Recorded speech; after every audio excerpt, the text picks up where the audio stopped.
미국이 자동차에 관세를 붙이기 시작하면서 한국에는 25%를 붙이기 시작했죠.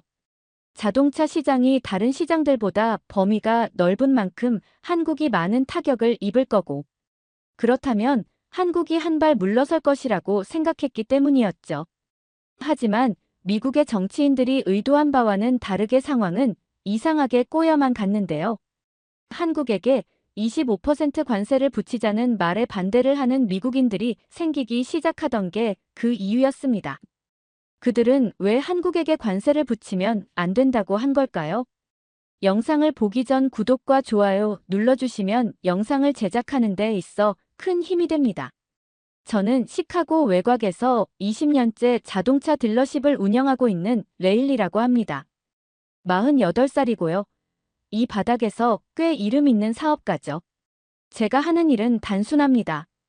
GM과 포드 차량만 전문적으로 취급하는 거예요. 왜 이 두 브랜드만 하냐고요? 간단해요.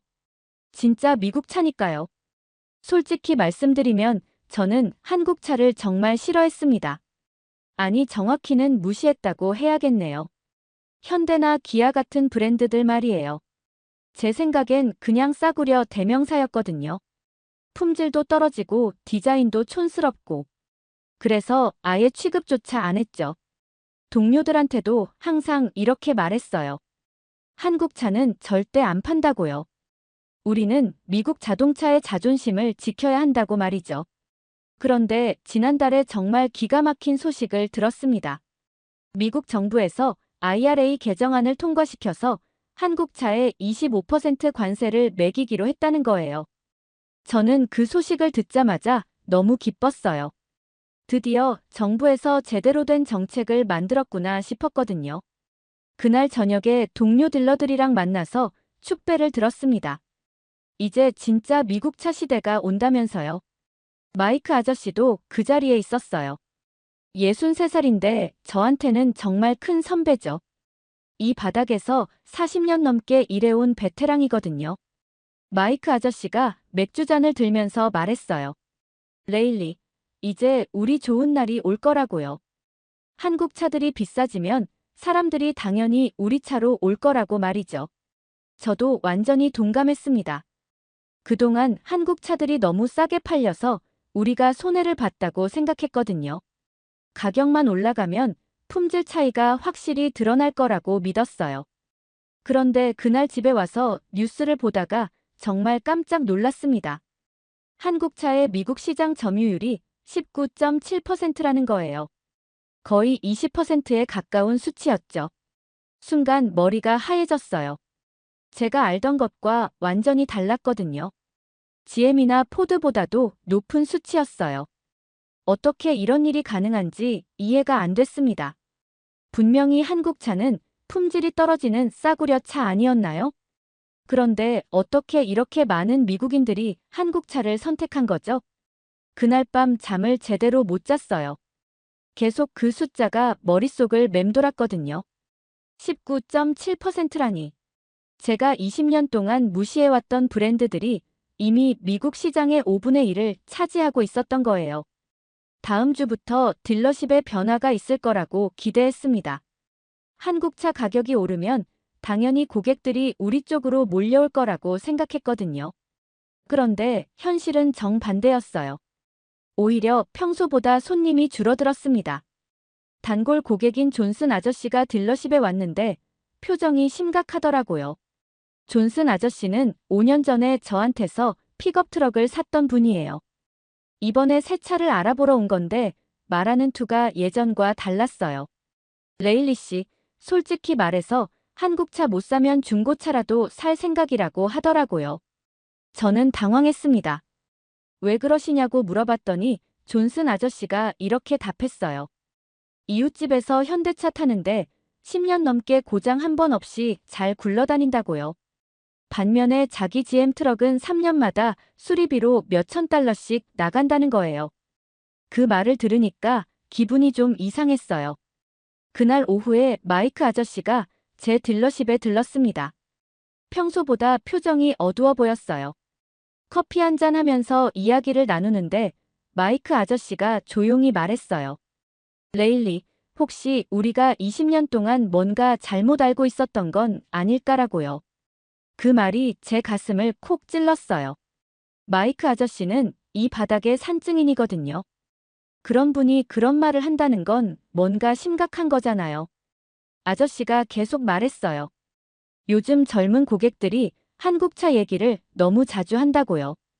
품질이 좋다느니, 연비가 좋다느니 하면서요. 저는 아직도 믿고 싶지 않았어요. 한국차가 그렇게 좋을 리 없다고 생각했거든요. 그런데 그 주 내내 비슷한 일들이 계속 일어났습니다. 고객들이 와서 한국차 대신 뭘 추천해 주냐고 물어보는데 정작 우리 차에는 별로 관심을 보이지 않았어요. 30대 부부가 와서 가족용 SUV를 알아봤는데 계속 현대 팰리세이드랑 비교하더라고요. 안전성이 어떠냐, 연비는 어떠냐, 보증기간은 어떠냐 하면서요. 저는 우리 차의 장점을 열심히 설명했지만 그들의 반응은 시큰둥했습니다. 그날 밤 집에 가면서 정말 이상한 기분이 들었어요. 뭔가 제가 놓치고 있는 게 있는 것 같았거든요. 20년 동안 제가 확신해왔던 것들이 흔들리기 시작했습니다. 다음 주에 정말 우연한 일이 일어났습니다.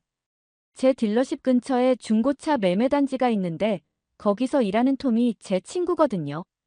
톰이 전화를 해서 한번 와보라고 하더라고요. 뭔가 보여줄 게 있다면서요.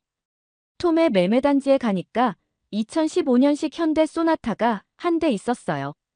주행거리가 12만 마일이나 됐는데 겉보기에는 꽤 깔끔해 보였어요. 톰이 말하길 이 차 주인이 새 차로 바꾸면서 내놓은 건데 상태가 정말 좋다고 하더라고요. 저는 호기심이 생겼어요. 한번 타보자고 했죠.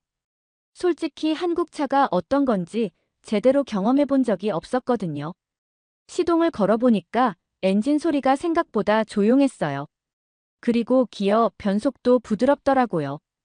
톰과 함께 시내를 한 바퀴 돌아봤습니다. 승차감이 정말 괜찮았어요. 12만 마일이나 탄 차 맞나 싶을 정도로요. 서스펜션도 딱딱하지 않고 적당히 부드러웠고요. 에어컨도 잘 나오고 오디오 시스템도 나쁘지 않았어요. 톰이 차를 세우고 제게 말했어요. 레일리, 사실 나도 처음엔 한국 차를 우습게 봤다고요. 그런데 이런 차들을 몇 대 다뤄보니까 생각이 바뀌었다고 하더라고요. 특히 고장이 정말 적다는 거예요. 더 충격적인 얘기가 뒤에 있었어요. 톰이 운영하는 정비소에서 수리비 통계를 보여줬는데 한국 차가 제일 적게 나온다는 거예요. 같은 연식, 같은 주행거리로 비교해봐도 미국 차보다 수리비가 30% 이상 적다고 하더라고요. 그런데 톰이 한 말이 더 충격적이었어요. 사실 이런 얘기는 우리 업계 사람들끼리만 하는 얘기라고 하더라고요. 손님들한테는 굳이 말 안 한다고요. 왜냐하면 수리비가 적으면 정비소 입장에서는 손해니까요. 저는 그 순간 정말 복잡한 기분이 들었어요. 제가 20년 동안 믿어왔던 게 뭐였나 싶었거든요. 한국 차는 품질이 떨어진다고 생각했는데 오히려 더 내구성이 좋다니요. 집에 돌아가는 길에 계속 그 현대차 생각이 났어요. 12만 마일 탔는데도 새 차 같은 느낌이었거든요. 제가 파는 GM이나 포드 차들도 그 정도 주행거리면 여기저기 문제가 생기기 시작하는데 말이에요. 그러던 중에 정말 안타까운 일이 일어났습니다. 제 딜러십에서 차로 10분 거리에 있는 한국차 부품 협력업체에서 대량 해고가 시작된 거예요. 관세 때문에 한국 본사에서 미국 생산 물량을 줄이기로 했다는 소식이었어요. 그 회사에는 우리 동네 사람들이 많이 다녔거든요. 300명 정도 일하는 곳이었는데 한 번에 100명을 내보낸다고 했어요. 저도 그 소식을 듣고 마음이 무거웠어요. 비록 경쟁사 부품을 만드는 곳이지만 같은 동네 사람들이잖아요. 며칠 후에 제 딜러십에 샌디라는 단골 고객이 왔어요. 샌디는 15년 전부터 저한테서 차를 사온 정말 오래된 고객이거든요. 그런데 그날 샌디 표정이 너무 어두웠어요. 평소 밝고 쾌활한 성격인데 완전히 다른 사람 같더라고요. 샌디가 저한테 말했어요. 레일리 씨, 제 남편이 그 한국차 부품업체에서 일했는데 이번에 해고됐다고요. 15년 동안 성실하게 일했는데 하루아침에 일자리를 잃었다는 거예요. 그 말을 들으니까 가슴이 먹먹했어요. 더 안타까운 건 샌디 남편만이 아니었어요. 우리 동네에서 그 회사 다니던 사람이 정말 많았거든요. 마트에서 만나는 이웃들, 교회에서 보는 사람들 중에 상당수가 그 회사와 관련이 있었어요.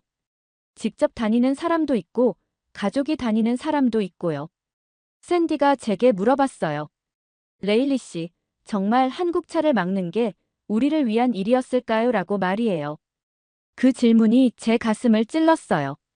저는 관세가 우리 미국 자동차 업계를 살리는 길이라고 생각했는데, 정작 피해를 보는 건 우리 이웃들이었으니까요. 그날 오후에 동네 카페에 갔는데 분위기가 너무 무겁더라고요. 평소 같으면 사람들이 웃으면서 이야기하는데 그날은 모두 심각한 표정으로 앉아 있었어요. 해고 소식 때문에 동네 전체가 침울한 분위기였어요. 카페 사장 메리도 걱정이 많다고 하더라고요. 단골 손님들이 일자리를 잃으면 카페 매출도 줄어들 거라고요. 한 회사의 문제가 동네 전체 경제에 영향을 미치는 거죠. 저는 그때 처음으로 관세 정책에 대해 의문을 갖기 시작했어요. 정말 이게 우리를 위한 정책인지 아니면 누군가의 이익만을 위한 건지 헷갈리기 시작했거든요. 해고 소식이 퍼진 지 일주일 후에 정말 예상 못한 일이 벌어졌습니다. 우리 딸 제시카가 대학에서 집에 왔는데 완전히 화가 나 있더라고요. 제시카는 25살이고 경영학 석사 과정을 밟고 있거든요. 평소 조용한 성격인데 그날은 완전히 달랐어요. 엄마, 정말 이해가 안 간다고 하더라고요. 한국차가 진짜 나쁘다면 왜 관세가 필요하냐는 거예요. 품질로 이기면 되는 거 아니냐면서요. 저는 그동안 미국 자동차 산업을 지켜야 한다고 생각했다고 대답했어요. 그런데 제시카가 뭐라고 했는지 아세요? 엄마는 20년 동안 차를 팔았는데 정작 경쟁 브랜드는 제대로 알아본 적도 없지 않냐는 거예요. 그 말이 정말 뼈 아팠어요. 사실이었거든요. 저는 한국차를 무조건 싫어했지 편견 없이 평가해 본 적이 없었어요. 제시카가 계속 말했어요. 친구들은 모두 한국차가 좋다고 한다면서요. 디자인도 세련되고 기술도 좋고 가격도 합리적이라고요. 특히 젊은 세대는 브랜드보다 실용성을 중시한다고 하더라고요. 심지어 제네시스 같은 럭셔리 브랜드는 독일차와 비교해도 뒤지지 않는다면서요. 그때 샌디가 또 딜러십에 왔어요. 이번엔 눈물을 글썽이면서요. 남편이 새 일자리를 찾고 있는데 쉽지 않다고 하더라고요. 나이도 있고 전문 기술이 자동차 부품 쪽이라 다른 분야로 가기 어렵다는 거예요. 집에서는 아이들이 대학 등록금 때문에 걱정하고 있다고 했어요. 샌디가 제게 물어봤어요. 레일리 씨, 정말 솔직하게 말해주세요. 한국차가 그렇게 나쁜 차인가요? 라고 말이에요. 저는 순간 말문이 막혔어요. 토맥에서 들은 이야기, 직접 타본 현대차의 느낌이 머릿속을 스쳤거든요. 더 이상 거짓말할 수 없었어요. 그날 밤 정말 잠이 안 왔어요. 한편으로는 제 딜러십 매출이 늘어서 기뻤지만 다른 한편으로는 이웃들의 고통을 보면서 마음이 무거웠어요. 과연 이게 맞는 일인지 계속 의문이 들었거든요. 제가 바라던 성공이 이웃들의 실업과 바꾼 거라고 생각하니까 기분이 정말 복잡했어요. 마이크 아저씨한테 전화를 했어요. 아저씨도 비슷한 고민을 하고 있다고 하더라고요. 우리가 원했던 건 공정한 경쟁이었는데 지금 일어나는 일은 그게 아닌 것 같다고요. 정말 복잡한 심정이었어요. 40년 경력의 베테랑도 혼란스러워하고 있었던 거죠. 다음 날 동네 슈퍼마켓에 갔는데 해고된 사람들이 모여서 이야기하고 있더라고요. 모두 답답한 표정이었어요. 일자리를 잃은 것도 서러운데 앞으로 어떻게 살아야 할지 막막하다는 거예요. 그 모습을 보니까 정말 마음이 아팠습니다. 저 때문은 아니지만 제가 응원했던 정책 때문에 생긴 일이라고 생각하니까 죄책감이 들었어요. 그러던 어느 날 지역 신문사에서 저한테 연락이 왔어요. 자동차 딜러로서 관세 정책에 대한 의견을 듣고 싶다는 거였어요. 처음엔 거절하려고 했는데 기자가 지역 경제 상황을 다루는 기사라고 하더라고요. 해고된 사람들의 이야기도 함께 담고 싶다면서요. 인터뷰 약속을 잡고 며칠 동안 정말 고민했어요. 뭐라고 말해야 할지 모르겠더라고요. 솔직하게 말하면 제 사업에 해가 될 수도 있고 거짓말하면 양심에 찔리고요. 정말 힘든 선택이었어요. 밤새 뒤척이면서 고민했거든요. 인터뷰 당일에 기자가 딜러십에 왔어요. 30대 여성 기자였는데 정말 진지한 표정으로 질문을 시작했어요. 관세 정책이 지역 경제에 미치는 영향에 대해 어떻게 생각하느냐는 거였어요. 예상했던 질문이었지만 막상 대답하려니까 목이 메었어요. 저는 깊게 숨을 쉬고 결심했어요. 20년 경험을 바탕으로 정말 솔직하게 말하기로요. 사실 한국차 품질은 이미 우리를 넘어섰다고 말했어요. 관세는 단순히 경쟁을 막는 것일 뿐이라고도 했고요. 더 이상 거짓말로 자신을 속일 수 없었거든요. 기자가 놀란 표정으로 물어봤어요. 정말 그렇게 생각하시냐고요. 저는 토맥에서 들은 수리비 통계 이야기도 했고 직접 타본 경험도 얘기했어요. 더 이상 숨길 필요가 없다고 생각했거든요. 20년 동안 쌓아온 편견을 깨뜨리는 순간이었어요. 특히 이런 말을 했어요. 관세가 앗아간 건 한국차가 아니라 우리가 지키려던 사람들이라고요. 해고된 이웃들을 생각하면서 한 말이었는데 기자가 정말 감동한 표정이었어요. 인터뷰가 끝나고 기자가 말했어요. 정말 용기 있는 발언이었다고요. 같은 업계 사람이 이런 말을 하기 쉽지 않을 텐데 정직하게 답해줘서 고맙다고 하더라고요. 저도 마음이 한결 가벼워졌어요. 며칠 후 기사가 나왔는데 제목이 정직한 딜러의 양심 고백이었어요. 제 인터뷰 내용이 그대로 실렸는데 반응이 엄청났어요. 지역 신문이었는데 온라인으로 퍼지면서 전국적으로 화제가 됐거든요. 정말 예상 못한 일이었어요. SNS에서 제 인터뷰 영상이 돌면서 댓글이 수천 개씩 달렸어요. 대부분 응원하는 내용이었어요.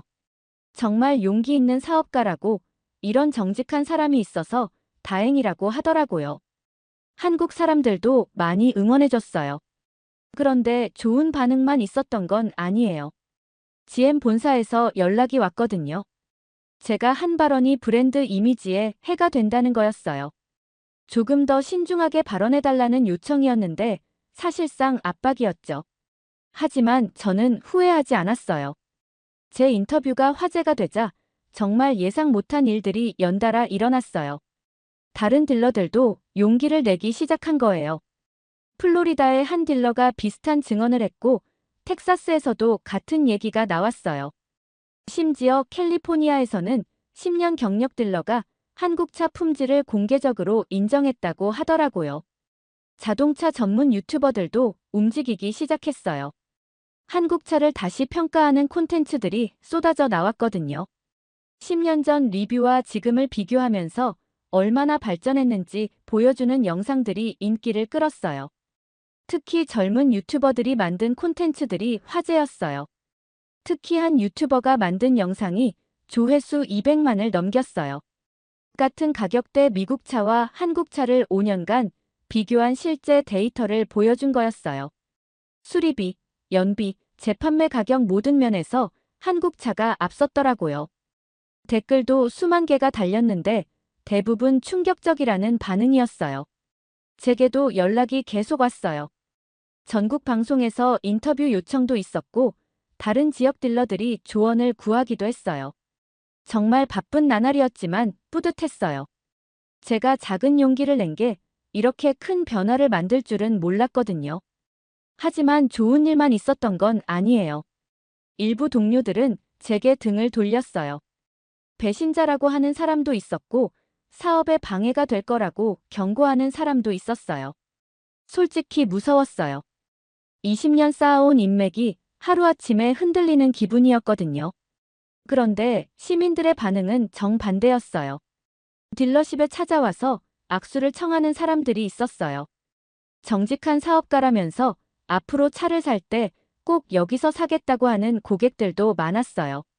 심지어 다른 주에서 찾아오는 사람도 있었어요. 샌디도 다시 왔는데 이번엔 웃는 얼굴이었어요. 남편이 새 일자리를 구했다고 하더라고요. 다른 자동차 부품업체에서 일하게 됐는데 제 인터뷰를 본 사장이 먼저 연락했다고 해요. 정직한 딜러가 추천하는 직원이라면 믿을 만하다면서요. 제시카도 정말 자랑스러워했어요. 엄마가 용기 있게 진실을 말한 게 정말 멋있다고 하더라고요. 친구들도 모두 엄마를 존경한다고 말해줬다면서요. 대학교에서도 제 이야기가 화제가 됐다고 해요. 마이크 아저씨도 제게 말했어요. 레일리, 내가 옳은 일을 했다고요.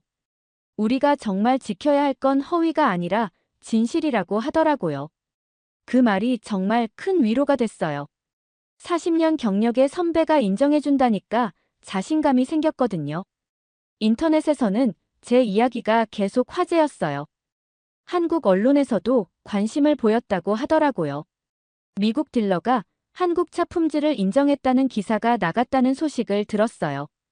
한국 네티즌들도 감사하다는 댓글을 많이 남겨줬다고 해요. 제 인터뷰 이후 몇 달간 정말 많은 변화가 있었어요. 가장 큰 변화는 여론이었어요. 관세 정책에 대한 비판이 점점 거세졌거든요.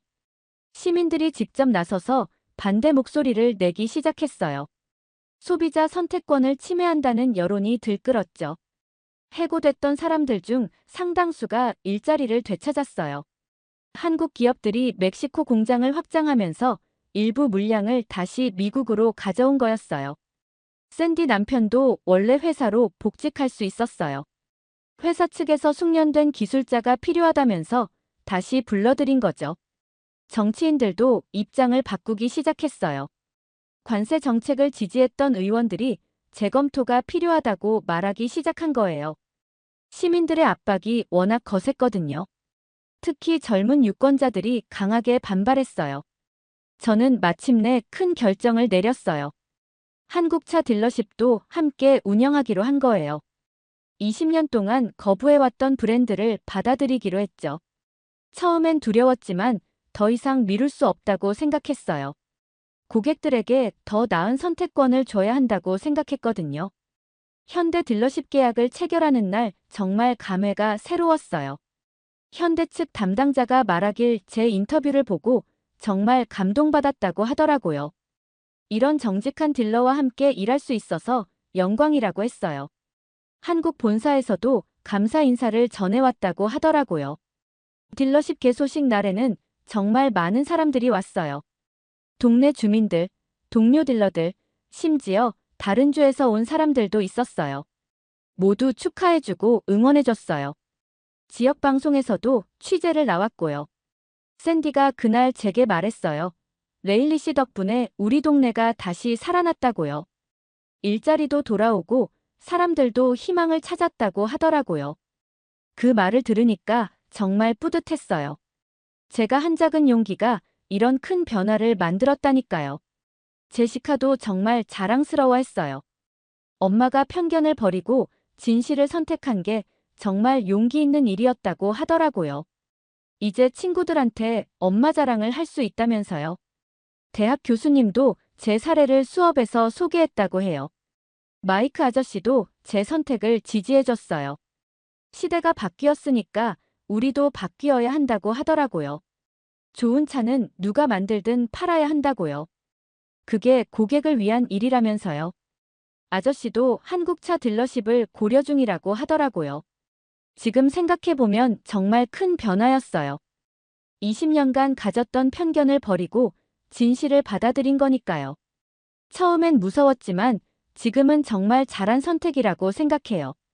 고객들도 더 다양한 선택을 할 수 있게 됐고 저도 더 정직한 사업가가 된 것 같아요. 무엇보다 양심에 떳떳하게 살 수 있게 됐어요. 이번 사연은 여기까지입니다. 오늘 사연은 어떠셨나요? 오늘의 사연이 마음에 드셨다면 좋아요 한번 부탁드립니다. 여러분의 좋아요와 구독은 영상을 만드는데 큰 힘이 됩니다. 긴 영상 시청해주셔서 감사합니다. 오늘도 행복이 넘치는 하루 되세요.